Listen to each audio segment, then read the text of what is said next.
లేనప్పుడు పెళ్లెందుకు చేసుకున్నావు మరి? అప్పుడే చెప్పినుంటే నాకు తగ్గట్టుగా ఎవరన్నా ఒకరు వస్తారు గదా! అని నేనన్నాను మేడం. అంటే ఏమంటాడు, "ఇగో ఎక్కువ మాట్లాడకు నువ్వు. ఎక్కువ తక్కువ మాట్లాడినావంటే ఇంట్లోకేంచి అన్నాడు మేడం. అంత కష్టం ఎందుకొచ్చింది? అంత ఇష్టం లేనప్పుడు ఎందుకు పెళ్లి చేసుకున్నావు మా ఇంటికొచ్చి" అని నేను గూడా కొంచెం మాటకు మాటకు అన్నాను మేడం. మాటకు మాటకు అంటే ఇష్టం లేకుండా అనవసరంగా నన్నిచ్చి నీకు కంటగట్టిర్రని చెప్పి వాళ్ళోళ్ళని తిట్టుకున్నారు మేడం. ఆ మాట అనేసరికి నాకు గూడా కొంచెం కోపమొచ్చి నేనేమన్నాను, "పద్దాక ఇష్టం లేదంటే గనక చెప్పు తీసుకొని కొడతానని" నేనన్నాను మేడం. ఆ రోజు నైటు ఎవరిది వాళ్ళు ఉన్నాం మేడం. తెల్లారి లేసి ఏమన్నాడు, మీ మమ్మీ వాళ్ళని చూసేసొద్దామని అన్నాడు మేడం. ఎప్పుడు అనడు మేడం. మా అమ్మ వాళ్ళ ఇంటికెళ్తానంటే, "ఏమొద్దు ఇప్పుడు ఏమవసరం ఎందుకెళ్తావు నువ్వు? నిన్నిచ్చిర్రు గదా! పెళ్లి చేసిర్రు గదా!" అంటాడు. ఆ రోజు ప్రత్యేకంగా వచ్చి, "మీ మమ్మీ వాళ్ళ ఇంటికెళ్దాము. మీ తమ్ముడు ఏం చేస్తున్నాడో చూద్దాం" అనుకుంటా అన్నాడు మేడం నాతోని. కానీ నాకు తెలియకుండానే మా డ్యాడీకి ఫోను చేసి, "నేనొస్తున్నా మామ" అని చెప్పాడంట మేడం. ఇంటికెళ్ళినాక మామూలుగా ఇక్కడ జరిగిందేందో చెప్పాలి గదా మేడం. అక్కడికెళ్ళినాక మా డ్యాడీ వాళ్ళతోని ఏమంటాడు, "ఇగో నేను తాగుతా అన్నందుకు నీ బిడ్డ కొడతా అన్నది. అదే నా పద్ధతి. మీరిట్లనేనా పెంచిందనంటే" మా డ్యాడీకి కోపమొచ్చి, "ఏందమ్మా అట్లెందుకు మాట్లాడినావు" అని నన్ను అడిగాడు మేడం. అడిగితే నేను జరిగినట్టుగా చెప్పాను. "డ్యాడీ ఇంత ముందుకు గూడా ఇట్లనే అనింది వాళ్ళ అక్క. ఇప్పుడు గూడా అట్లా అనేసరికి నాకు బాధ అనిపించి నేను ఇట్లా అన్నాను డ్యాడీ" అనంటే, డ్యాడీ ఏమన్నాడు మేడం,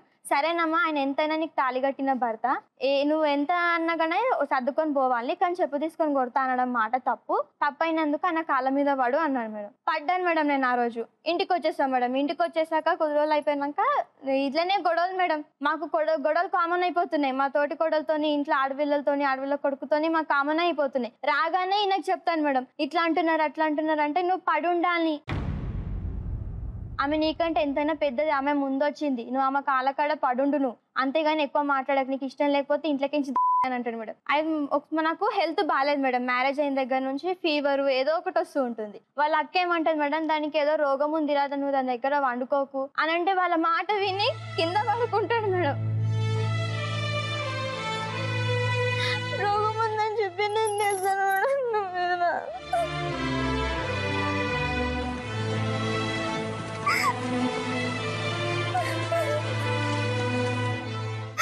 నిన్నేసి నా హాస్పిటల్ తీసుకెళ్ళి హెచ్ఐవి టెస్ట్ చేయించాడు మేడం.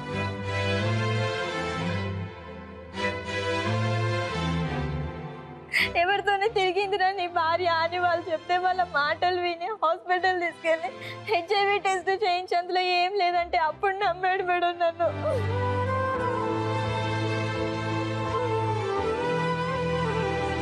అది కూడా మమ్మీ వాళ్ళకి చెప్పలేదు మేడం ఇలా అంటున్నారని చెప్పి. నేను ఏది ఇంట్లో చెప్పేదాన్ని కాదు మేడం. ఒకరోజు మమ్మీ ఫోన్ చేసింది మేడం ఇలాగే. నేను ఎత్తలేదు. వాళ్ళు ఎత్తారంట మేడం. ఎత్తి, "నీ బిడ్డ లేవట్లేదు, పడుకొని ఉంది" అన్నారు. నాకు అప్పటికి జ్వరం వచ్చి 3 days అయిపోయింది మేడం. అస్సలు లేవలేదు. బీపీ మొత్తం డౌన్ అయిపోయింది మేడం. నాకు ఫీవర్ వచ్చి పడుకుంటే కనీసం ఇంట్లోకి వచ్చి ఇల్లు కూడా ఊడలేదు మేడం. "నువ్వెందుకు పడుకుంటున్నావు? అసలు ఏమైంది నీకన్నా" భర్త కూడా అడగడు మేడం. ఆ తర్వాత 2 monthsకే ప్రెగ్నెన్సీ వచ్చింది మేడం. ప్రెగ్నెన్సీ వచ్చాక ఇంటికి ఫోన్ చేసి చెప్పారు మేడం, "ఇట్లా మీ అమ్మాయి ప్రెగ్నెంట్ ఉంది" అని అంటే మమ్మీ వాళ్ళు కూడా ఇంటికొచ్చారు మేడం. ఇంటికొచ్చి మాట్లాడి చేశారు, వెళ్ళిపోయారు. ఇంకా అప్పటి నుంచి మేడం నేను డెలివరీ అయ్యేంత వరకు ఏ రోజు కూడా డాక్టర్ దగ్గరకు వచ్చి నా భార్య ఎట్లా వెళ్తుంది, కడుపులో బిడ్డ ఎట్లా ఉందని ఎప్పుడు అడగడు మేడం. నేను 2, 3 సార్లు ఆయన కాలు పట్టుకొని కూడా అడిగిన. అందరు భర్తలు వస్తున్నారు, నువ్వు కూడా వచ్చి అడుగు నా గురించి. అడగకున్నా సరే కానీ కనీసం నా తోడు రా అని అంటే, "నేను రాను. ఫస్ట్ వాళ్ళదంతా మీ అమ్మ వాళ్ళదే కదా, వాళ్ళే చూయించుకుంటారు, వాళ్ళే చేస్తారు. నాకు అనవసరము. బిడ్డ పుడితే వస్తా, కొడుకు పుడితే కూడా నేను నీ దగ్గరికి రానన్నాడు మేడం. అంటే ఏంటి, కూతురు కావాలన్నాడా? కూతురు కావాలన్నారు మేడం. నా భర్త మేడం నా దగ్గర రావాలంటే మా తోటి కోడలు పర్మిషనే ఉండాలి మేడం.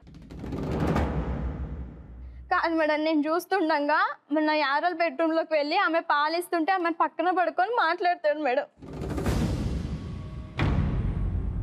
ఎప్పుడూ అంతే మేడం. మమ్మీ వాళ్ళు వచ్చినప్పుడు కూడా కాదు, ఎప్పుడు అంతే. నేను ఒక్కదాన్ని ఉన్నా కూడా నేను ఒక్కదాన్ని అక్కడ కూర్చోవాలి.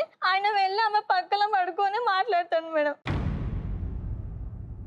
నాకు అప్పటి వరకు కూడా తెలియదు మేడం. మా బాబా ఫోన్ చేసి రమ్మన్నాడంట. నాకు చెప్పలేదు మేడం. మమ్మీ వాళ్ళు కూడా ఎందుకు వచ్చారని కూడా చెప్పలేదు. కూర్చున్నారు మేడం. కూర్చున్నాక అక్కడి నుంచి ఇక్కడి నుంచి తిరుగుకుంటూ మా ఆడవిల్లు వస్తుంది మేడం. ఆమె వచ్చి, "నాకు ఇంకా తప్పట్లేదు మా అమ్మ చేయడము, ఇద్దరు వచ్చినా కూడా నాకు తప్పట్లేదు మా అమ్మ చేయడము" అని అంటే ఎప్పుడు అదే మాట మేడం. మా ఆడవిల్ల ఎప్పుడైనా అదే మాట మాట్లాడుతుంది. మాట్లాడుతుంటే ఆ రోజు కూడా అదే మాట్లాడుతుంటే, "ఎందుకో దిన మాట్లాడుతావు, అమ్మ నేను ఎవరో నాకు చూడడానికి వచ్చారు, అలాదో నన్ను సంతోషంగా ఉందని చెప్పి చూడడానికి వస్తే వాళ్ళ ముందు ఇట్లా మాట్లాడుతావు, వాళ్ళ ఇంటికి వెళ్ళాక బాధపడతారు కదా" అని అంటే, "నేను ఉన్నదే అన్నా కదా, లేనిదేమన్నా, నాకు తప్పలేదన్నా కదా" అని అంటే నేను అన్నాను మేడం.